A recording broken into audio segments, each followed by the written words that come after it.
Assalamualaikum warahmatullahi wabarakatuh. Alhamdulillahi rabbil alamin. Wabihi nasta'in ala umuri dunya waddin. Wassalatu wassalamu ala sayyidina Muhammadin wa ala alihi wa sahbihi ajma'in. Amma ba'du. Kawan-kawanku yang insyaallah dirahmati oleh Allah subhanahu wa ta'ala, insyaallah pada kesempatan yang sangat mulia ini saya akan membahas sedikit, kita akan berdiskusi sedikit mengenai am dan khos. Sebelum kita masuk ke materi am dan khos, kita akan membahas materi yakni lafaz. Apa itu lafaz? Pengertian lafaz yang pertama adalah lafaz adalah suatu ungkapan yang dengannya dapat dipahami satu hal. Namun, makna dari lafaz itu sangat dipengaruhi dengan suatu yang bergandengan dengannya. Makna dari lafaz bisa saja bermakna am ataupun khos. Oleh karena itu, kita akan sama-sama membahas apa itu am dan apa itu khos. Am secara bahasa artinya itu merata, yang berarti umum. Lalu secara istilah, lafaz memiliki pengertian umum. Lafaz yang umum ialah yang menunjukkan pada jumlah yang banyak dan satuan yang termasuk dalam makna yang berlaku. Menurut sebagian ulama, ada pendapat dua ulama. Yang pertama, Imam Ghazali, beliau berpendapat bahwa am itu adalah lafaz yang menunjukkan dari arah yang sama kepada dua hal atau lebih. Dan yang kedua ialah dari Imam Al-Badawi, yaitu lafaz yang mencakup semua yang cocok untuk lafaz tersebut dalam satu kata. Kita lanjut ke materi berikutnya, yakni pembagian dari am. Am terbagi menjadi dua. Yang pertama ada am syumuli dan yang kedua adalah am badali.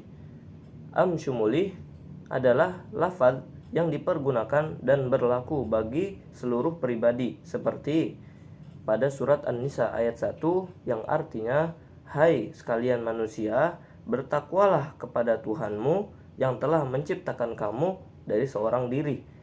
Nah, di dalam ayat tersebut ada kata manusia. Manusia apa yang dimaksud? Ya semuanya, mencakup semuanya gitu. Bisa yang hitam, putih, muda ataupun tua. Yang penting dia adalah manusia. Kita lanjut yang kedua, yakni badali. Apa itu badali? Badali adalah lafaz yang dihukumkan dan berlaku secara khusus juga. Contohnya pada surat Al-Baqarah ayat 183 yang artinya, hai orang-orang yang beriman, diwajibkan atas kamu berpuasa sebagaimana diwajibkan atas orang-orang sebelum kamu agar kamu bertakwa. Nah, kita lanjut ke macam-macam dari lafaz am. Yang pertama, lafaz umum yang tidak mungkin ditakhsiskan. Dicontohkan pada surat Hud ayat 6 yang artinya, dan tidak ada suatu binatang melata pun di bumi melainkan Allah Subhanahu wa taala yang memberi rezekinya. Jadi yang bisa kita ambil dari ayat ini adalah semua makhluk, entah itu binatang, tumbuhan ataupun manusia, itu rezekinya udah ditanggung oleh Allah Subhanahu wa taala. Nah, kita lanjut ke macam-macam am yang kedua, yakni lafaz umum yang khusus karena ada bukti tentang kekhususannya. Contohnya pada surat Al-Imran ayat 97 yang artinya, dan di antara kewajiban manusia terhadap Allah adalah melaksanakan ibadah haji ke Baitullah.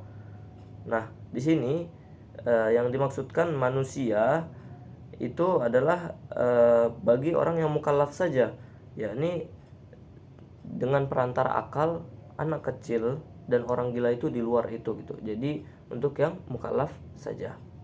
Yang ketiga, lafaz yang memang dipakai untuk hal khusus seperti lafaz umum yang tidak ditemui tanda ditaksiskannya. Contoh pada surat Al-Baqarah ayat 228 yang artinya, wanita-wanita yang ditalak hendaklah menunggu 3 kali quru. Nah, lafaz am di atas adalah kata-kata al-mutallaqat, wanita-wanita yang ditalak. Kita lanjut ke pengertian dari khos. Nah, khos adalah lafaz yang menunjukkan arti yang tertentu atau khusus.